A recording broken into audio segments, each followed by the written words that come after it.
All right. Welcome to Freethinker Radio. My name's Derek Burrows. I'm Micah Jackson. I'm Johnny Shea. 90.1 KPFT Houston. We got uncensored news beyond the mainstream left and right. We got music, we got events all coming up. Stay tuned. We'll be right back in just a moment. Woohoo!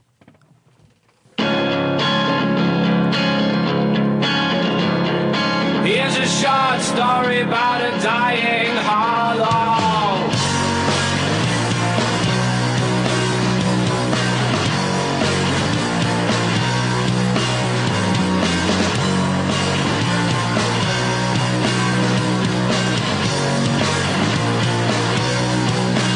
Hello, nature's revenge.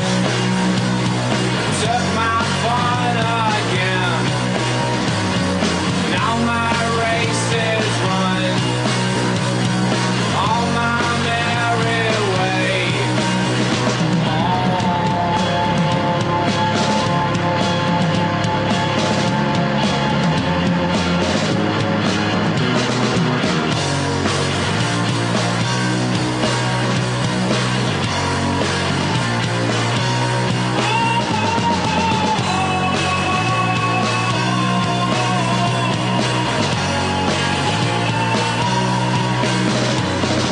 She's my rocket pack, tired to my back. Beat me at the sun on my merry way.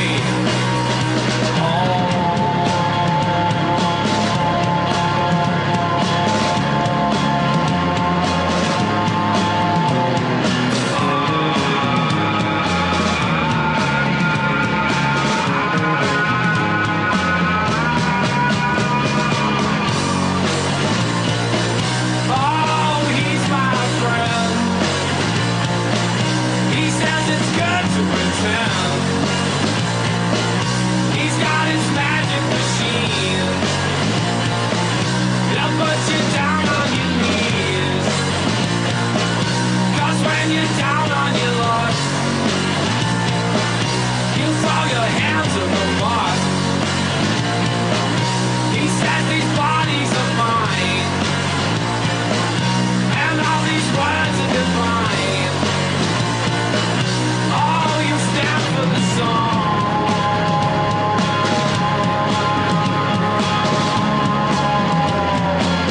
Oh, you wanna go home.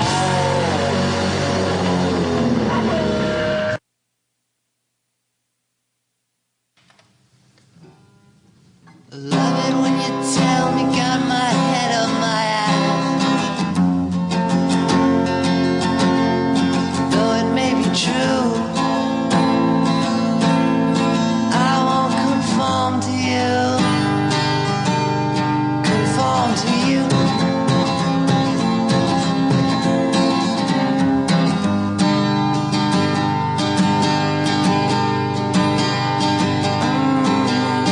Love it when you tell me, got my head up my ass. It's a funny cut. You do too. You do too.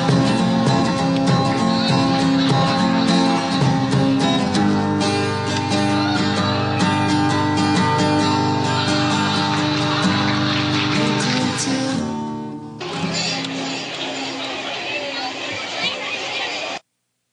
All right. A lot of good music there. El Jumbotron, Acid Carousel. Oh, I think there's a lot of good music out by Acid Carousel. I just discovered them because they're going to be playing this rock and roll circus with Ganesha and many, many others. And Ricky will tell us all about it when he's in the studio or on the phone or something. He's supposed to be talking to us today, but That's Ricky D, the local musician. that's Ricky D. Yep, that's Cool. who we're talking about. And Well, we'll we be got another action-packed hour with you guys. We're here every Friday from 3 to 4 p.m. And on we're taking KPFT. calls. And we are taking calls today. We're thankful to everybody who has been contributing to the fund drive over the last month or so. Today, we will be back at taking your phone calls, discussing various issues, whatever's on your mind that is hopefully relevant. Johnny will be screening calls along with our buddy Tripp is also in the studio. What's up, guys, over there? Y'all live? on. Yeah, Nice. we're here. Cool. Nice, All right. nice. So we're going to take calls today at 713-526-5738. And in addition to Ricky calling in, we're going to be doing something special in the second half of the show. But right now, let's get into what's going on. I mean, anybody got anything to add? What they did this weekend? What's coming up this weekend? Johnny, you got any events? Nothing besides the Rock and Roll Circus, which I know we're going to get to later, so Yeah, I'll wait for that. That's a pretty strong one. Smith DeVille, former guests, are going to be playing at Taco Cabana. That's a pretty cool I saw thing. that. That's you know? kind of hilarious. Yeah, kind of different, right? It reminded me, there's a hardcore band that played at Denny's. Nice. That video went viral. You never know who's going to be in there. You're going to see people, like, if you play in an environment like a Taco Cabana or something, it's not the same as playing Rudd's. You're going to see people who don't go to shows, you Well, know? I hope they can hear you through the drive-thru. I hope they can hear you through the margaritas. Yeah, through the drive-thrus, no doubt. Yeah, over the margarita machine. That doesn't. Well, it should be a lot of fun. I saw a few different shows going on out there. There's always something going on in Houston. I know there's some art events, but let's just get into the news. We're going to hear a lot about events from Ricky. I had a personal experience last night. I'll make it fast. I saw a dog with a jug stuck on its head, like some kind of like food jug or something, and it couldn't get it off. And basically, police pulled over, and so I was working with police to try to locate this dog that was all up in like briar and woods and such, and 4 officers and I couldn't find it. And I just want to remind people about all those pets out there and about all the animals. You heard it here first. Micah is working with the cops. There you go. I just had to get that one out there because I know that some people are shocked to hear that. But for the good of all and the good of that dog, we tried. Boy, did we try. But speaking of dogs, and this seems to be a recurring theme here lately. I don't know if it's just always the case in this crowded city or what, but turns out that there was another intruder. Last week we had intruder. A week before we had intruders. We had the intruders that killed the Tuttles. All kinds of intruders, right? This time we had an intruder came in, killed a family dog. And does this sound familiar? Came in, killed a family dog, and a father basically was held at gunpoint by masked intruders overnight in Houston. I don't know what to say about this stuff. There's a lot of them, a lot of these type of cases. Seems like you need to be able to protect yourself because once an intruder's in, how are you going to get the police to do anything? One of the suspects held him down and pointed a gun in his face, stole his wallet, cell phone, etc. His wife and 2 children were sleeping at the time of the home invasion. Luckily, nothing happened, bad to them. So Yeah, that's good. That's crazy, though. I mean, yeah. Got to be prepared to defend your home, I think, whatever way you choose to do that. I got a giant stick hidden near my door. Or secure it, Don't you dare come near my door when I'm not expecting you. You could secure it a little bit, I don't know. I think anybody's going to be a little alarmed at 12:45 or 1 o'clock when strangers come in their house. It's really not going to. It's going to be a tense situation all around. But I got some other news, and I kind of want to get into this one a bit, Derek. You might find this interesting. A Houston council staffer who claimed salary while at military law training is suspended. Turns out that Houston's highest-paid city council staffer was suspended this week after an investigation found that he reported working standard work days or sick days so that he could continue to collect his $119,600 salary. How do you like that? Almost $1.8 million. As a city of Houston council staffer. Yeah, he was out of the state for 4 months during this time. Normally 4 months. What is that? Like a third of the year? Yeah. It's a pretty good vacation. No doubt. Getting paid on both ends, it sounds like. Daniel Albert, chief of staff to District F Councilman Steve Lee, was suspended Monday. This is basically the same day that Albert met with investigators from the city's Office of Inspector General. Lee said he directed that Albert be suspended without pay, but added that the city's legal department is examining whether that would be proper before the probe is finished. So, looking at ways to save the city money, I guess paying people when they're working and not paying them when they're off in school for, a third of the year could be a start. That's interesting. Well, this gets into more in the story, what's going on and some discussion with his role in the military or in this military training school. And just, it also tells that city workers can use 15 days of paid military leave if they apply for that status. But, there's a far cry between 15 days and 4 months. So, yeah. What you got going on? I know there's more going on in this city. I really have. I mean, the only thing I did this past week in the city that I was paying attention to, it was the Mayor Turner had his State of the City address on Wednesday, I think it was, or Wednesday or Tuesday, and I went to that for a little bit, and I was going to try to ask him some questions, and then I saw that one of the other mayoral candidates, Tony Busby, had his, this is my real State of the City address, and I was going to ask both of them different questions, but I ended up going there, and it was just a super swanky, It was fancy event that all these people dressed up in suits, and there was Joe Gimaldi, the president of the police union there. There was the president, the police chief. There's the mayor there. There's all the city council members. It was just like, whoa, here they all are in one place.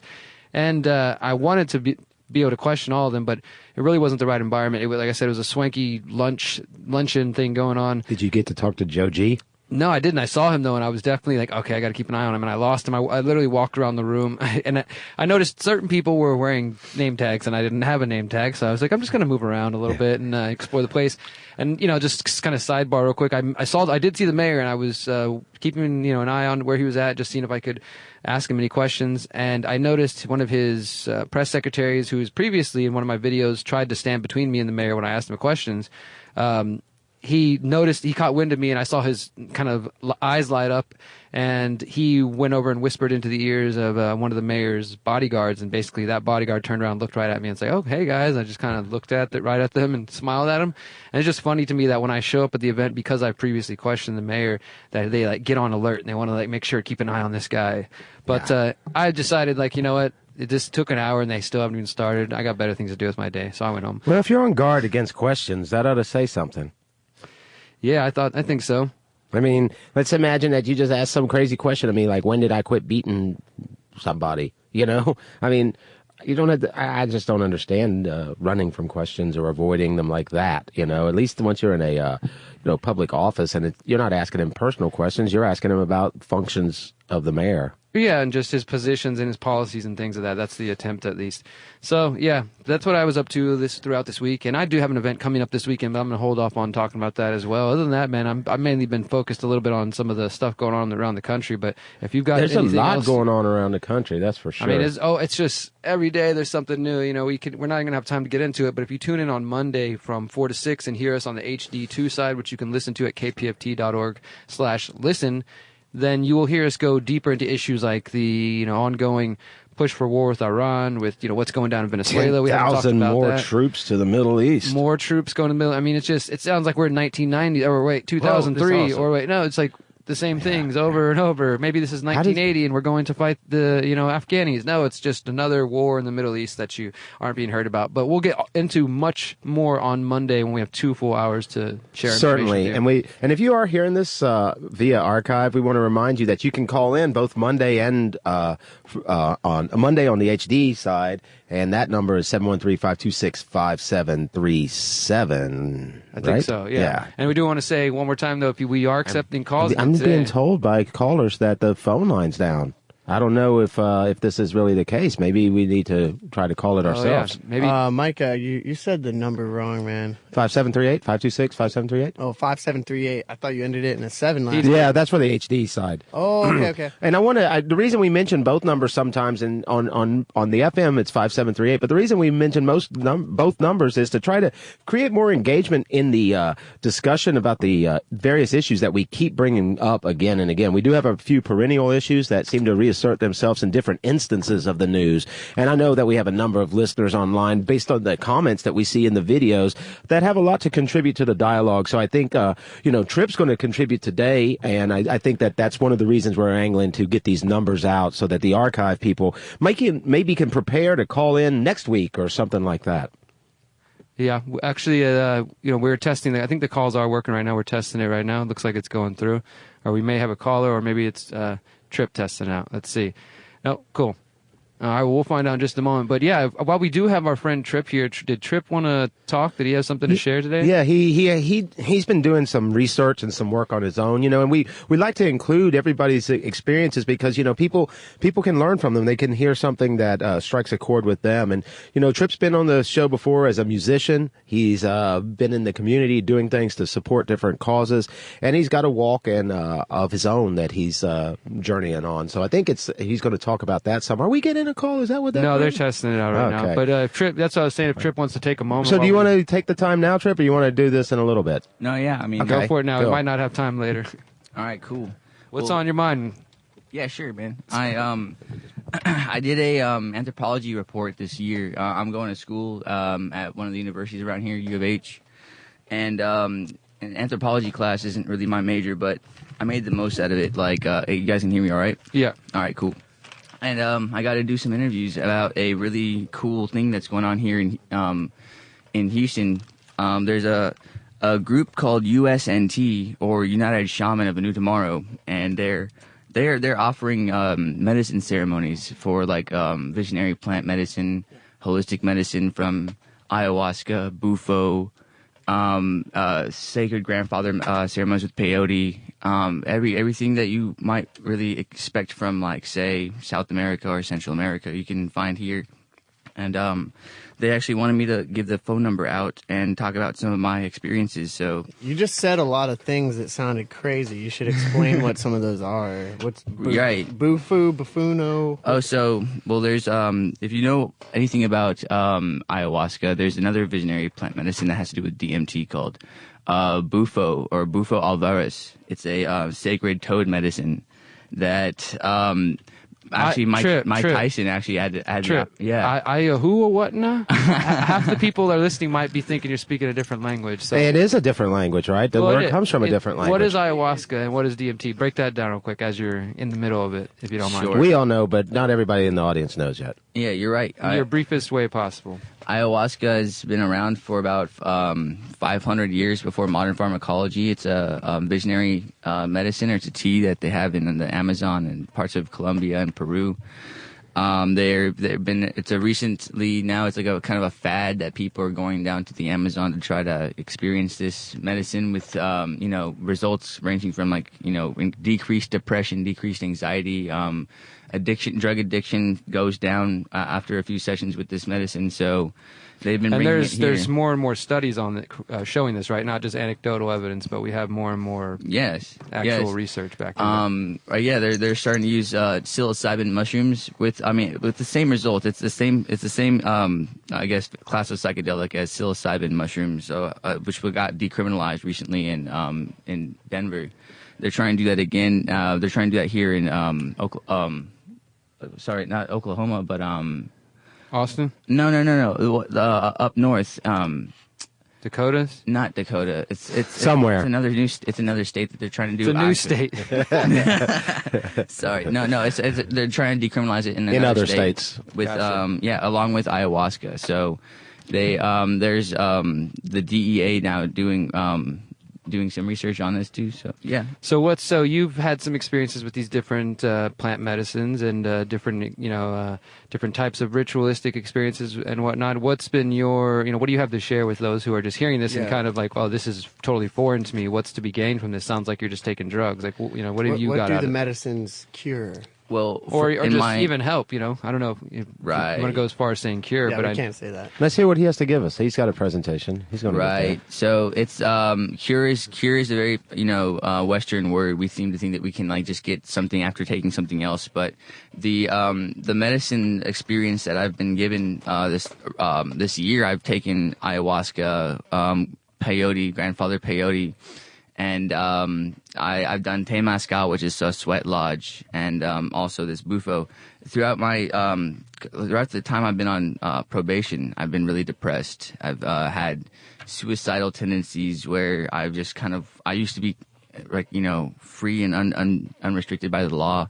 Now I'm like I felt restricted and unable to get jobs or do much more in the line of career that I wanted to work towards.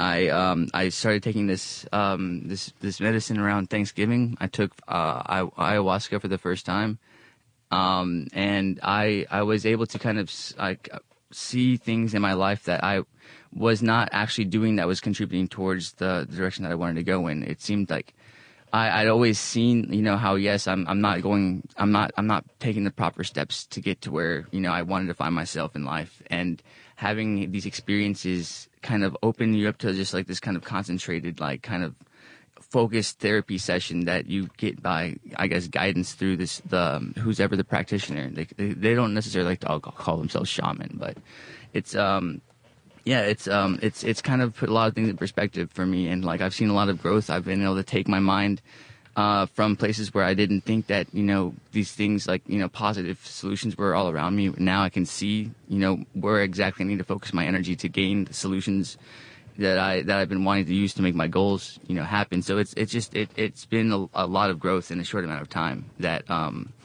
I mean, I can say that I've had in the past 6 months. Trip. So when to somebody who's hearing this, and maybe they're hearing like, wow, yeah, I have heard of that, or maybe I haven't, but it sounds like some indigenous medicine. It might be legitimate. There's some history of proving positive effects. But maybe somebody's wondering, well, is this addictive in its own sense, or is this just I don't know if you've heard the term spiritual bypassing, but I've seen it's a psychological term I've seen it used in a number of different ways. But there are the folks, like you said, it's become a trendy movement where maybe somebody's like, well, I just go to my ayahuasca 3-day silent retreat and then I'm 100% better. I'm back to normal. Everything. It's my new dependency. All my yeah, exactly. It just becomes sort of another way to bypass like going deeper to whatever issues are there, and then just substitute that for maybe you're not doing like I found enlightenment here because I'm very much. What do you think about those? Well, spiritual bypassing is just kind of like saying I'm treating myself, but you're really just kind of like doing whatever impulsive action you really want to do, and calling it self-care, which that's not the case of it at all. And with this stuff, it's like you think you're it's really easy to feel like close to the divine whenever you're having a psychedelic experience, but at the same time, it's what you do after the process is over, and the fact that the takeaway, the takeaway is that what you see yourself doing after, you have a ceremony. So it's I've seen a lot of my old habits fall away because I've been in like mindset gets me into like a certain behavior pattern, which gets me the results that I've been looking for. And the community that you're a part of too kind of helps you stay on this path with options to take on not just visionary plant medicine, but holistic foods that actually are good for you, that do like treat your depression on a daily basis, rather than just exposure to one psychedelic substance. It's a lifestyle, because this report that I did on, which was just visionary plant medicine, helped me see that the actual scope is a lot bigger than that. It's not just the visionary plant medicine that becomes holistic. That's just the gateway. That's just the gateway, exactly. Yeah, it's a deeper to learning. taking care of yourself. Exactly. Maybe to see yourself in a different light. Starting to work on your traumas. And that's what I think is interesting. We're going to start to wrap this segment up, Trip. But what I think is interesting about the studies is that, you mentioned mushrooms, and there's studies helping people with addictions, from everything from ayahuasca to psilocybin to iboga, and then there's also these medicines treating people with PTSD, and that means, whether that means veterans who come back with PTSD or just those of us who got PTSD from watching the news, from everyday life, that it can be helpful for those. So what do you want to leave everybody with, Trip? A little bit more about your report, or just any final closing thoughts? Well, I'd like to leave the number to the place here in town that you can go to have. You want to tell us a little about the place? Yes, USNT is a very nice, location in North Houston. You can talk to the owner, Brooke. She's a fantastic, host and guide. She's actually a practitioner of, a couple medicines herself. Yopo is one of them. It's a very powerful experience that I wouldn't recommend for anyone just trying to have a nice, happy, trip. But it's definitely something you want to take if you really are wanting to test yourself. Go inside and see, the things that you need to make happen in your life that'll, contribute to some of this growth that we need to see as a community. And so USNT's a really great place as far as, if you want to get an authentic experience, a spiritual experience, a sacred medicine experience. It's a very they've got horses. I mean, it's a beautiful place. As much as I can say. The number is 713-657-9628. That's 713-657-9628, and the lady's name is Brooke. So you can give her a call and tell her that Trip sent you. For sure. Make sure you tell them that Trip sent you. And I think that, we're going to get further into this. And we're going to get further into this as time goes on. This is a subject that we've brought up before, and many people have done research on this subject. And it's kind of interesting to have such a facility here in Houston that we haven't spoken about this facility before. So I don't think so. That's good to get that information out, and to get a different perspective as well. So thank you, Trip, for bringing that in. And any listeners out there that have content they think is appropriate for this show, I know there's a number of people out there who've been listening for years that have sent me messages, hey, you should talk about this, or sent us articles, but maybe you have something that you've done some research on that you'd like to present. Yeah, and you can either message that to the Freethinker Radio Facebook page. You can contact us through the HoustonFreethinkers.com. And, of course, you can always call in at 713-526-5738. Mike, I want to switch gears a little bit and talk about what we were talking about earlier, that there is a growing, there's a growing attack on journalism here in the United States. I do think we got a caller. We'll see what that's about. But while we wait for that, there is a growing attack on journalism taking place under the current administration. But I want to make it clear, it's been going on long before this administration. And It's like if you're in an administration, you have to silence the truth. yeah, I mean, maybe there Or questions. Maybe the administration and the people in power, their differences, their aims are much different than those of us who are just out here living our lives, being the taxpayers and all that. But some of the But effects are the same. With every Silence day of that dissent. passes, it's becoming even more clear. I think I'd say painfully clear that journalism is under attack in the U.S. and that it didn't start with the Trump administration, but it has been expanded, including with that, Micah. You saw it. WikiLeaks founder Julian Assange now facing 18-count indictment from the U.S. Department of Justice after Yeah. being sentenced to 50 weeks by the U.K. Now facing extradition charges in Sweden as well for other unrelated charges, or at least attempts at charging him. And this is, of course, related to his role in publishing, as WikiLeaks, the classified documents which were leaked by former Army Private Chelsea Manning back in 2010. And, I mean, what do you have to say about this, Micah? Now he's facing potential death penalties. I mean, Hasn't this happened before? Like, hasn't the New York, let's pull up the story. Hasn't the New York Times, haven't numerous outlets leaked information before? I'm pretty sure that during Vietnam, a lot of information was leaked. Sure. I mean, people bring up Daniel Ellsberg fairly often. He's he linked the Pentagon Papers.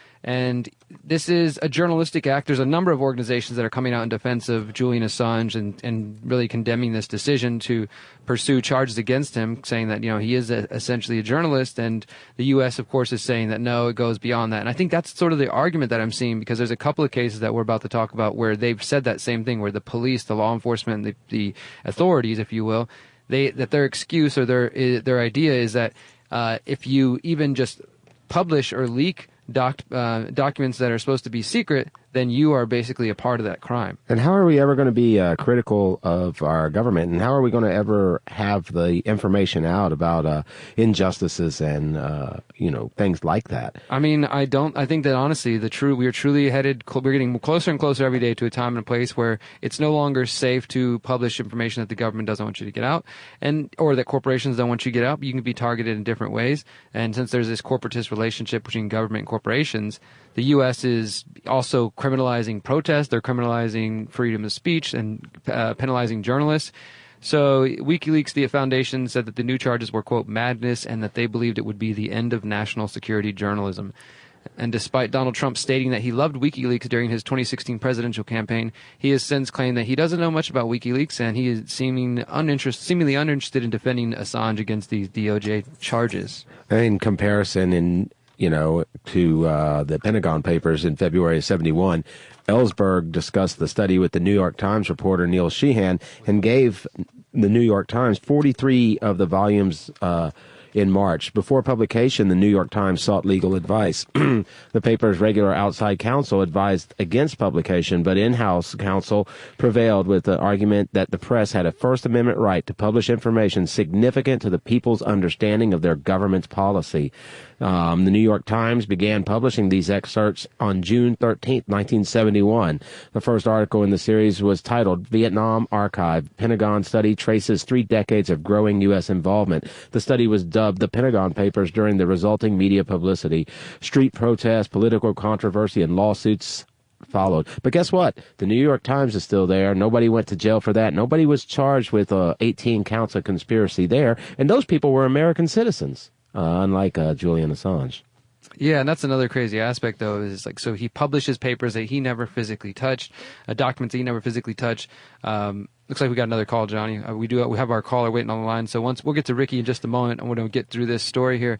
That these charges are being put towards a man who's never stepped foot in America and never been over here, wasn't involved in that in any way, and now he's being criminalized. And as I said a moment ago, this seems to be the case where they're saying that individuals who were journalists who are publishing information, even if they didn't actually touch the stolen documents, if they simply publish them. We also saw this a few years ago. Some of you may remember the name Barrett Brown, who's a journalist based in Dallas. I went and reported on his trial. Similar thing. He published documents that were hacked by Anonymous, and they charged him with the publishing of those. And so this seems to be a strategy that maybe is going to be employed, because just about a week or two ago in San Francisco, there was a journalist named Brian Carmody who was SWAT raided. Did you see this one, Micah? The San Francisco police literally showed up this guy's house with a sledgehammer, a crowbar, and a battering ram, and beat his door down, stole all his property, handcuffed him for 6 hours, stole tens and thousands of dollars worth of equipment and confidential journalistic material.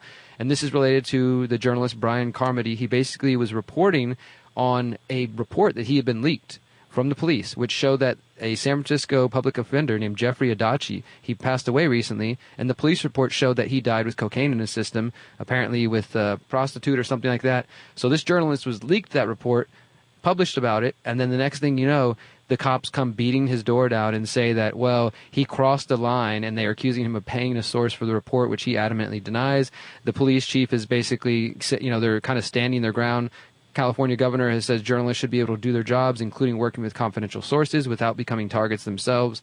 The Reporters Committee for the Freedom of the Press, a number of different organizations are coming out in defense. But again, they're basically saying this guy got information from a source and that he crossed some sort of line, which is the same thing they're accusing Julian Assange. They're saying that Julian Assange crossed some line with Chelsea Manning, that where he switched from being just a journalist to being an active participant.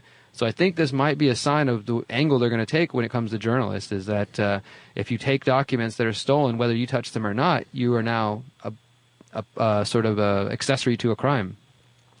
It's pretty scary stuff. Yeah. Way back in June of 71, the Supreme Court decided 6-3 that the government failed to meet heavy burdens of proof required in prior and restraint injunction in the Pentagon Papers. 9 justices wrote 9 opinions disagreeing on significant substantive matters. However, Justice Black said this, and I think it's pertinent to what we're speaking about here. Only a free and unrestrained press can effectively expose deception in government. And paramount among the responsibilities of a free press is the duty to prevent any part of the government from deceiving the people and sending them off to distant lands to die in foreign fevers and foreign shot and shell. So, this is an ongoing American trouble. And it sounds like the pendulum's swinging a little bit more the other way, where it's like, let's stop the discussion. Let's stop whistleblowers. Let's stop the peace movement. Let's stop people from knowing what's going on. And you know what? I don't think we should live like that. I don't think so either. We got a caller who wants to talk about Julian Assange, and then we'll get to Ricky D. Who we got on the line? My name is John. Hey, John. How are you doing? I'm all right. Am I on the air? Yeah, you're on You're here live. right now. What's on your mind?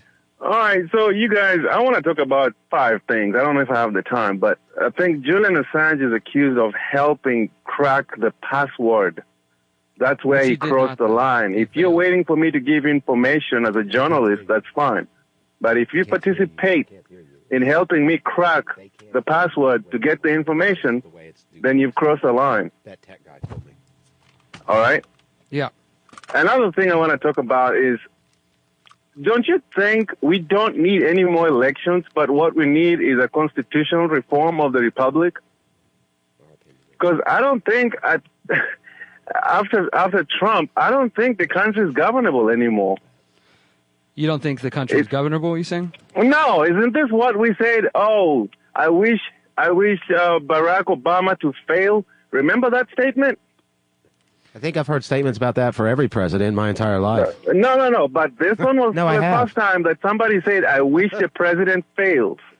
I guess it depends on what we're talking about. Fail. When it comes to him dropping bombs, I wish he would fail at that. When it comes to surveying the No. people, This was monitoring exclusively from somebody in the Congress who said, from the Senate, that said, I wish President Obama's whatever he wants to enact as a president, I won't give him a chance as a Democrat.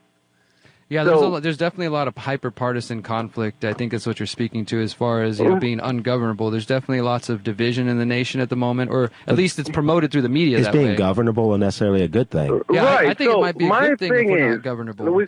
we need to stop pretending that we're going to hold an election. What needs to happen is simple. We need to have a constitutional reform. Whether we're going to have term limits for senators, whether we're going to make sure that we increase the Senate representation from 90 to like what currently should be true representation of everybody in Congress. We need to change something in the Republic because we can't continue going this way. I agree These guys with that, are not working for us.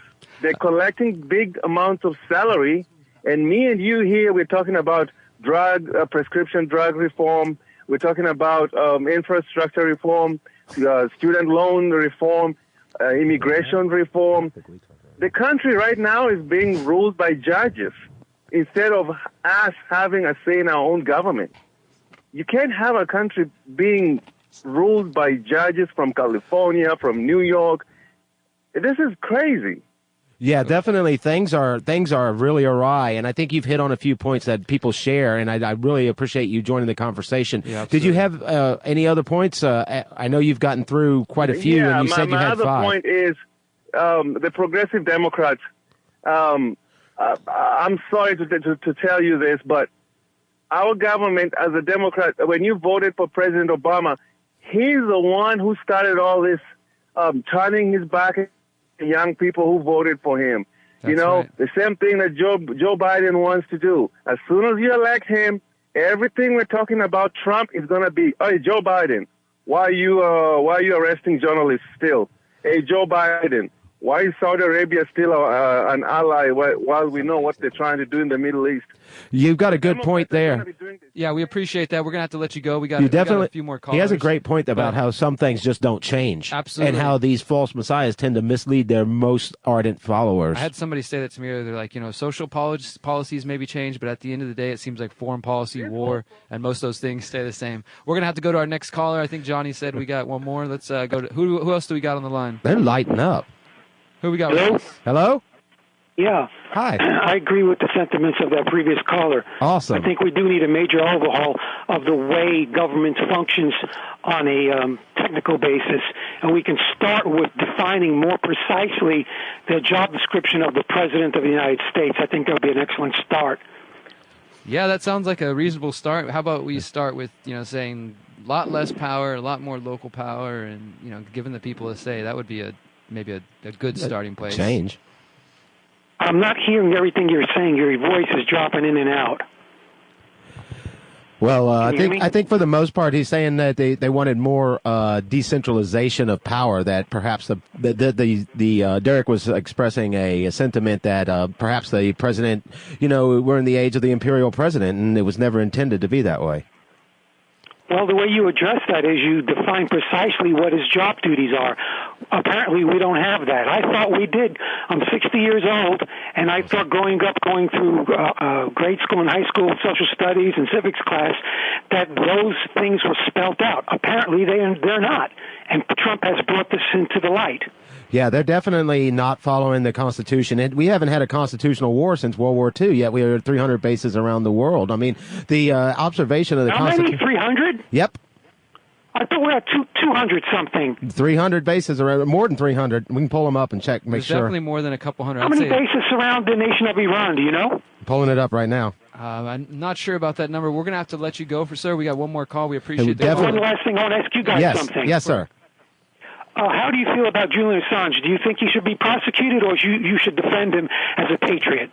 A patriot of what country? He should be let go. He's a patriot. He's not an American citizen. He didn't commit a crime in America. End of story. The last caller, thank you, sir. The last caller did have it wrong. I want to say this. The last caller was saying that Julian Assange crossed the line, but the U.S. government is accusing him of conspiracy, trying to crack a code with Chelsea Manning, but he didn't. He attempted to. He did not. Yeah, because they're making that is a very they're trying to make that's where he crossed the line, so that people who call in like this are like, no, guys, he crossed the line, and so he's no longer a journalist. But that's not the truth, guys. You got to look at the details. He's accused, and in this country, you're supposed to be innocent. Hey, they said Saddam Hussein had white powder and weapons of mass destruction. That turned out to be a lie. Let's get to Ricky before we move on. We got last segment coming up, but I know Ricky's got something to share. Do we really have Ricky? I think we have Ricky.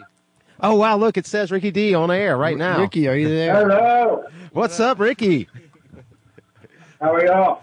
Doing all right, but taking the calls, getting a lot of input from a lot of passionate people. Yeah, it sounds great. I'm glad that people are engaging and, involved and aware of what's going on politically. Well, we're mixing the music in there. We played Acid Carousel and El Jumbotron earlier. I know they're both going to be out at Rock and Roll Circus. And that Acid Carousel, they got like so many good songs out there on their Bandcamp. I know there's a lot more to explore. Later, we're going to be getting into some Mockingbird Brother, but I know there's a lot more going on with that. But we wanted to give them a taste of what you've been working on with Rock and Roll Circus. I think those were some good samples for the ears. Yeah. So tell us what's okay, going on. So it's going to be a all-day event. We're going to, I guess, open doors maybe around 2:00. Music will begin at 4:30. And it's going to kick off with Camarilla. They're like a very exciting new band from Houston.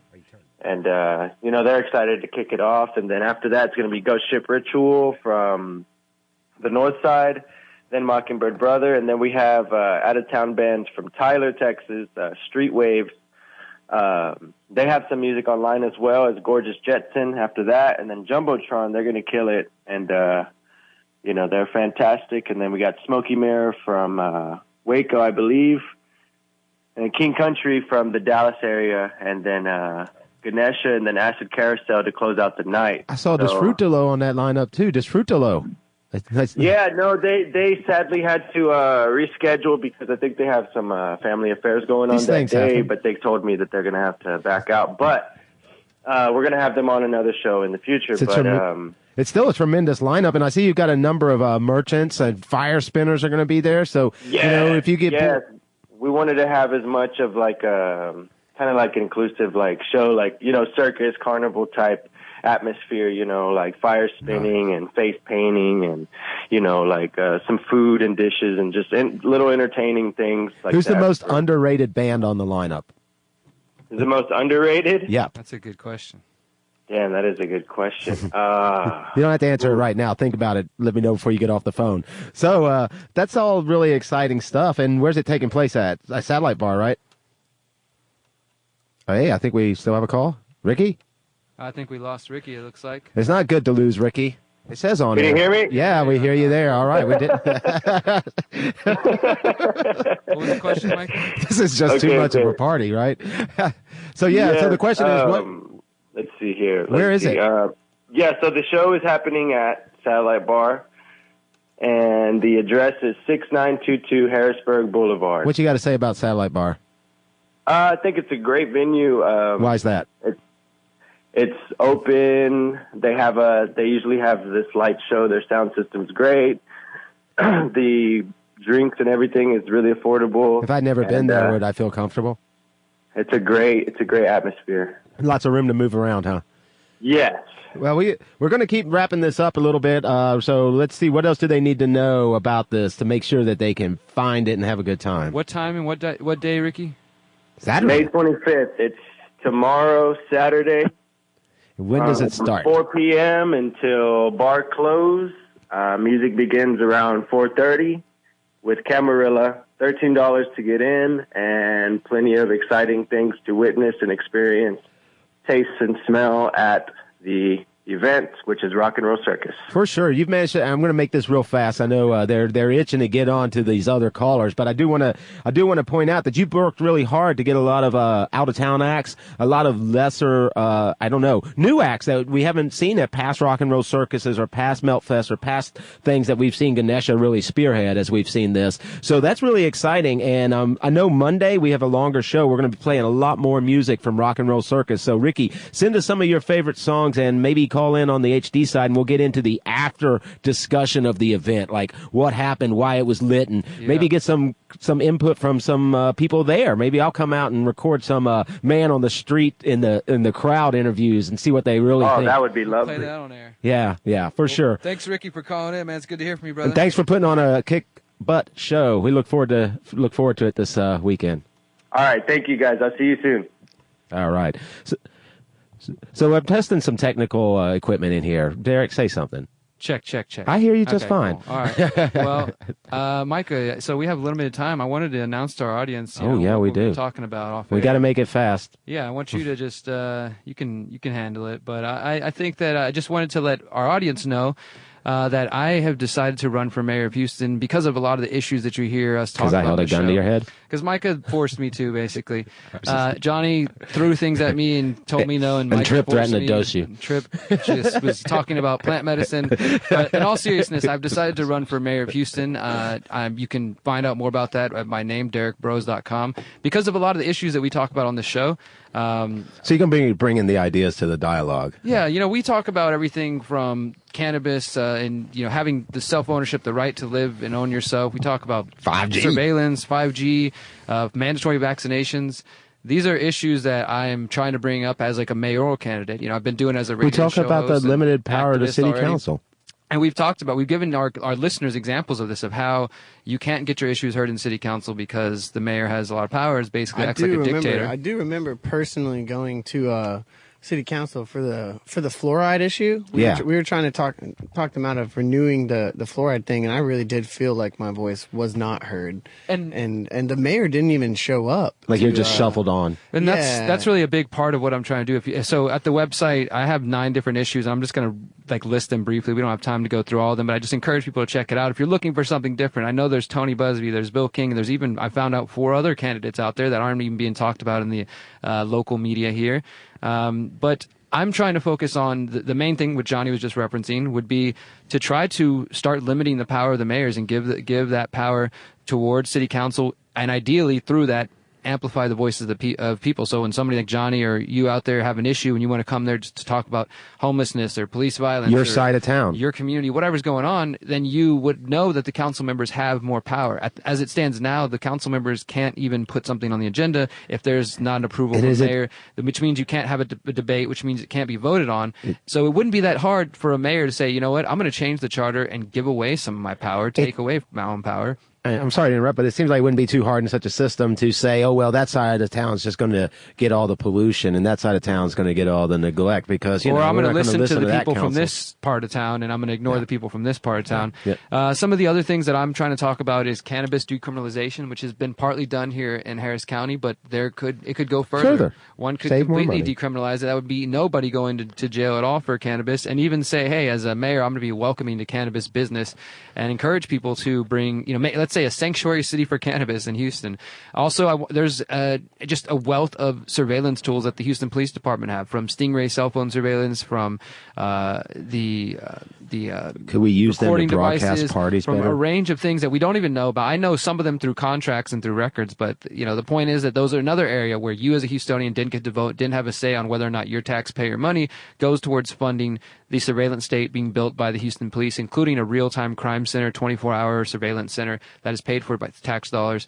One of the other things that I'm talking about is, overturning, which is not difficult at all, the anti-food sharing ordinance, which so many people in Houston have fought against and continue to ignore, which is supposed to be illegal to share food with more than 5 people at a time in Houston. Do you know if any of the other candidates have come out talking about that specific thing? Because that's something that really matters to me and a lot of other people. I've actually been stopped by police for handing out tacos. I think that Tony Busby has made mention, or I've seen some video with him, talking to homeless people. I don't know if he's got real serious, plans for that. But, like I said, it's not difficult. All someone has to do is just take that charter, that amendment out, which was passed in 2012, I think it was. 2011, 2012. So you just have to get rid of that, which nobody likes. There was over 100,000 people that signed petitions for it, over 80 different groups from Muslim, Christians, Jews, activists of all types. It's not your food if you can't share it.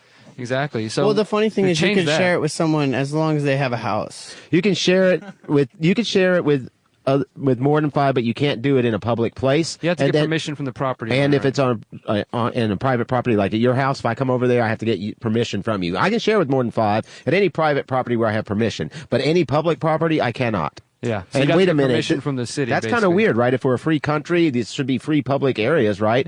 Free people in there. How can you be free if you can't share your daughter couldn't share Skittles with a handful of friends? So I want to talk about getting rid of that. Park. That's a very easy step. One of the other things that we talked a lot about that I'm promoting the idea of getting rid of is no-knock raids, which no other candidate is definitely taking a stance on that. They said after the Tuttles were killed a couple months ago, which we followed closely, Chief Art Acevedo said, well, you don't want to get rid of the no-knock raids, so we're just going to say, okay, they basically added some more bureaucracy. They're supposed to go through a judge. A judge signed a warrant for that murder. We know that. Well, now they said, well, they're going to have to go through an additional judge or a district court judge and they'll have to do it with experienced SWAT teams. But that doesn't really say anything about it. There's no cameras, and there's at least been one court that I found that has already ruled no-knock raids to be unconstitutional, and they're also just the injuries and deaths and everything that come from it are a big part of the failure of the war on drugs. So to me, let's get rid of that, right? And then, like, what about the positive? Because most of the stuff I'm talking about is, like, slowing down. Well, one more thing is I wanted to put a moratorium on 5G. A lot of you know I've tried to raise awareness on that over the last year. We've talked about it a lot here on the show. Again, you had no say in that. The Mayor Turner, was awarded the 5G Wireless Champion Award, which is funded by the wireless lobby, which is funded by Verizon, he partnered with. Does it glow in the dark? So, I mean, there's just some clear corruption and clear collusion between the mayor and the corporations, and you didn't have a say on that. So whether you think it's safe or not, whether you think you care about your privacy or not, the point is you didn't have a say. And the mayor is unwilling to stand up and let Houstonians have a voice. One thing I'll say is all our callers, even when they disagree, this is a theme that comes back time and time again, left, right, middle, upside down, and backwards. We don't have a voice. So, you know, that's kind of interesting. It's true. That's why I'm talking about amplifying the voice. So then one of the, I think, really cool, this one I think is a really cool idea that, again, it wouldn't take a lot of work. I'm not calling for, let's tax everybody to get these things done. Support of community gardens and urban farms and food forests. So imagine this, the city identifies all the city-owned abandoned lots, vacant lots that are just collecting garbage and trash and maybe festering with, who knows what, and sometimes becoming places where crimes are committed. Rapes happen in abandoned houses sometimes, things of that sort. Well, imagine if the city said, look, we own all these different lots in these parts of the city. We're going to turn these over to the neighborhoods who express an interest in creating food oases and who want community gardens and food forests. And so the city steps out of the way and says, like, look, we're not going to criminalize you or penalize you if you go build on these. And instead, we want to encourage you. And then, related to the kind of homeless issue, you could even have programs, if people chose to create, where some folks who are homeless or houseless could start working and volunteering in these community gardens and getting food. And so that would be very easy to do. I mean, really, like I said, it doesn't take a lot of work. It just takes the city to get out of the way, really, is what it takes. And so I don't know. I think that one's really cool. I'm excited about that, just because I know all of us here have been involved in community gardens and urban farms in different ways. So we know the power of that. That when you put people in a community garden, you bring some music, you bring some food, fun stuff happens. You get to learn a little bit more about your food. You get closer to it. It's a really cool experience. So I'm excited about that. Then the last two things here that I'm focusing on, and I'll wrap this up. And I appreciate the guys here being willing to give me a chance to talk about it. It's our show, but this show is not the Derek Rose running for mayor show. We're changing the name. And KPFT is not endorsing me. I want to make that clear as well. I'm just sharing this information that I've decided to throw my hat in the ring. One other thing is focusing on protecting freedom of speech and civil liberties in the city of Houston. We've talked about here about journalism being under attack, freedom of speech, whether it's social media censorship or people being purged from the internet or not being allowed to express themselves or people encouraging violence against people with the wrong opinions. As a mayor or as an official or whatever, even as a candidate, I want to bring that up and get people to think about that and basically say that it's important for us to defend the rights of Houstonians, the right to speak their truth and live how they want. As long as they're not initiating force or violence or coercion against another person, then that's, I think that should just be the basic rights that we afford each other. Yeah, government doesn't need no competition. And then the final one, which is maybe one of the more controversial ones. I don't think it's that controversial, but I think it's consistent and in line with what we're talking about here, which is that as a candidate, and if I was mayor, I would never support mandatory vaccination orders. The reason I say this is not because Mayor Turner is considering it, but because this has already happened. We've talked about it in Brooklyn, where the parents were told you have 48 hours to vaccinate your kids or you'll be facing this fine and then an additional $1,000 fine. And then you'll face who knows what comes after that. But for me, what that says is that there's a possibility that at some point a mayor in a city like Houston, especially when they're saying Houston's a hub for this kind of, quote, anti-vax activity, Texas is a hub for this. Well, they're saying international travel is what a lot of cases are coming from, and we've got a huge international, we're a hub. And not to mention that, but also that like Dr. Peter Hotez and others are saying that Houston and Texas are a hub for that because we have laws that allow for exemptions, personal, religious, and philosophical exemptions. So as a candidate, I would fully support people's bodily autonomy. It's your body, your choice, right? It's, you have the right to self-medicate. You would keep your laws off my body? I like the way that sounds. Bodily autonomy. That you own your body, you own yourself. Free. So that means when it comes back to, think about it, people say well, I should have the right to smoke cannabis if I want to do this. And I think for recreational, medicinal, whatever, in the same way, you should have a right to medicate yourself. And we've said this before with fluoride. Fluoride's another thing. They force medicate. That's taking tax dollars, putting that in the water. Whether you think it's dangerous or not, it's still the government saying, people drink we're going to spend your money nowadays anyway, and medicate you for the good of your teeth, right? This is the same idea. So they're saying, because we know it's best, we're going to force vaccinate you. So if Derek, I was you do have a caller, just to let you know we have about 6 minutes. They're blowing the phone lines up. MOD wants to say hello and talk to you about your... The last thing I want to say in that is that, I just completely support bodily autonomy, and if I was ever mayor, or even just as a candidate, I want to bring attention to the fact that nobody in the city should ever have to face whether or not they are going to be forced vaccinated, or if their right to be free from medication one way or the other is going to be taken away from them. So if you're interested in that, guys, check out Derek Broze for Mayor on Facebook. Again, the website is just Derek Broze, DerrickBroze.com. And I have an event Sunday afternoon, 2 p.m. at Midtown Bar and Grill. It's my first campaign event, getting people together to talk about all these ideas and see who wants to help out. And I think it could be a fun 5 months of spreading ideas throughout the city. Okay, to give you a fair shake, where's Midtown Bar and Grill? Midtown Bar and Grill is off West Gray in Montrose. You can just look that up. 600 block or something like that. Yeah, it's right over there off Montrose and West Gray, basically, right in the area. So we'll be there Sunday at 2 p.m. If you want to come hang out, it's just a 2-hour event. I'm going to talk, get to take some questions, and see what happens. And so if you want to be involved in any way, I'd love to work with you. Let's get to these calls. What do we got? Cool. We got MOD first. What's up, MOD? Hello. Hey. Hey, brothers. Do it, Derek. Do it. I want to back up what your concerns about the 5G, and there's some other things that are going on regarding what are called opportunity zones. Have you heard of this yet? Yeah, I'm not sure, maybe, but we got about 2 minutes, brother, so spit it to us as quick as you can. Yeah, so opportunity zones are where people like technocrats, the guy who helped start Zuckerberg's Facebook overtly, and other people that want to basically divert like ultimately tax breaks, incentives for putting 5G infrastructure, aka sustainable development, into cities that are broke. So that means there's this thing called city-states, and Chicago, you might have heard about the news, is one of the candidates that would become its own city-state. So this thing that you're talking about with the 5G and all this is they're reaching out with 5G and, tapping into city councils, people that aren't paying attention, getting, whatever you said, campaign or coffered contributions like our Mayor Turner. That's how it comes in, Derek. This is how it starts. I think you know what I'm alluding to. Now, there are populists like people in Oakland and, San Francisco who have voted against the police, having any forms of facial recognition. You talked about that recently, right? Yep. Okay, so I'm talking about sustainable development being deployed just sporadically throughout this nation, especially in poor cities, in areas of cities. Like in this case, they are they're experimenting on the ghettos, where I'm at right now in Acres Homes or that's where 5G is rolling out first. Yeah, so they're going to roll it out there this year. Verizon has that carte blanche unregulated, and they're doing partnership with utility companies called smart grids. And so you'll put those repeaters every 500 feet. So we've been talking about that recently, but I'm doing more research on what's going down with how does this work? And basically, these folks. We're going to have to leave it there for right now, brother. But we want to invite you to call in on Monday, as always, and we'll have a lot. Yeah, we're hitting a hard stop on our show, so we don't have much longer. Guys, You're the man, MOD. Appreciate it, man. Yeah, he does have a lot going on with the sustainable development. He's going to talk more about it. That. I mean, he talks about the government's plans to promote the ideas of sustainable development, and they use that word maybe in ways that we wouldn't necessarily use. They have different ideas of what that means. Yeah, not as sustainable as you might think. Dude, it's been a busy show. Thank you to Ricky. Thank you to Tripp. Thank you to the callers we had. Of course, KPFT for supporting us as a commercial-free corporate radio. I got one last one, man. One last one. Over a 5-year period, Harris County Police Agency seized over $17 million in game rooms. Ever wonder why gambling's illegal in this?